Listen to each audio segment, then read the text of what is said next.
when we talk about the best quarterback for this team, it reminds me of something Chris says all the time about players. Says 99% of guys in this league are system players. Well, let's just look at that the other way around. What teams are system fits for certain players better than others? I'm not ready to say that with Philly yet. I'm not. I know that they are on another seemingly magical run, but it's not as if with Carson Wentz we haven't seen them be great.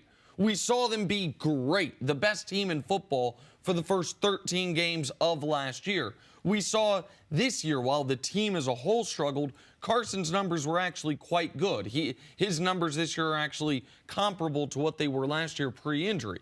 But as far as for the rest of this season, Nick Foles is the only quarterback who should play for the Philadelphia Eagles, and that's also for Carson Wentz's benefit. The worst thing that can happen to Carson Wentz is the Eagles upset the Bears, which is the only way this is a discussion, right? Because we know Foles playing this week. And then he's healthy. And then they're like, hey, Carson, guess what? You get to play on the road against the #1 seed New Orleans Saints.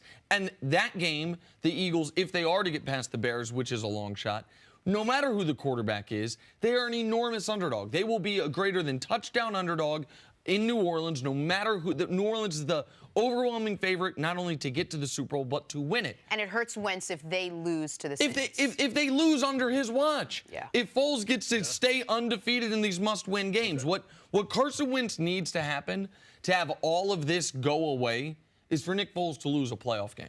Like, I mean, that is because, yes, of course, well, if Carson takes over and they go win a Super Bowl, is that the best? Sure. But this team, I don't believe, is good enough to win 3 consecutive road playoff games, no matter who the quarterback is. So the worst thing that could happen to Wentz and his future in Philly is to get put back in that starting lineup.